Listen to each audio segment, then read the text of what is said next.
Hi friends, ഇന്നൊരു journaling ചെയ്താലോ? Yellow തീമിലാണ് കേട്ടോ ഇന്നൊരു ജേർണലിംഗ് ചെയ്യുന്നത്. ആദ്യമേ ഇങ്ങനെ കുറച്ച് കാര്യങ്ങൾ എടുത്തു വെച്ചാൽ പിന്നെ കാര്യങ്ങൾ എളുപ്പമായി. ഞാനിപ്പോൾ ഇവിടെ യെല്ലോ തീമിലെ കുറച്ച് ക്യൂട്ടായിട്ടുള്ള സ്റ്റിക്കേഴ്സ് എല്ലാം മുറിച്ചെടുത്തിട്ടുണ്ട്. പിന്നെ ഞാനിത് ചാർട്ട് പേപ്പറിലാണ് കേട്ടോ ചെയ്തിട്ടുള്ളത്. ഇങ്ങനെ 2 പേപ്പർ കുറച്ച് കീറിയിട്ട് 2 സൈഡായിട്ട് ഫസ്റ്റ് ഒട്ടിച്ചു കൊടുക്കാം. പിന്നെ കുറച്ച് ഡീറ്റെയിലിംഗ് ഒക്കെ ചെയ്തു കൊടുക്കാം. അപ്പോൾ ഇതാ യെല്ലോ തീമിലുള്ള ജേർണൽ റെഡി ആയിട്ടുണ്ട്.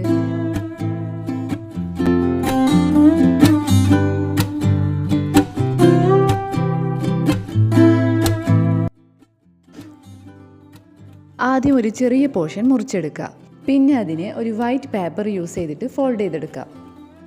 അതിനുശേഷം അതിനെ കുറച്ച് ക്യൂട്ടാക്കാൻ വേണ്ടിയിട്ട് അതിന് കണ്ണും വായൊക്കെ വരച്ചു കൊടുക്കുക. അപ്പോൾ നമ്മുടെ പെൻ ഹോൾഡർ റെഡി ആയിട്ടുണ്ട്. ഇനി സ്റ്റിക്കറൊന്നും ഇല്ല എന്ന് പറഞ്ഞ് ഒരു പരാതി വേണ്ട. നമുക്കിതിൽ 2-3 സ്റ്റിക്കേഴ്സ് ഉണ്ടാക്കാന്നേ. ആദ്യം നമുക്ക് ഇഷ്ടമുള്ള പിക്ചേഴ്സൊക്കെ വരച്ചെടുക്കുക. പിന്നെ അതിനെ നല്ല ക്യൂട്ടായിട്ട് കളർ ചെയ്തെടുക്കുക. ഞാനിവിടെ കളർ പെൻസിലാണ് യൂസ് ചെയ്തിട്ടുള്ളത്. പിന്നെ ഓരോന്നും നല്ല വൃത്തിയിൽ കട്ട് ചെയ്തെടുക്കാം. ഇങ്ങനെ നമുക്ക് ഒരുപാട് സ്റ്റിക്കേഴ്സ് ഉണ്ടാക്കിയെടുക്കാവുന്നതേ ഉള്ളൂ. ഇത് നമുക്ക് ക്രാഫ്റ്റിനും മറ്റും ഉപയോഗിക്കാം. Please subscribe.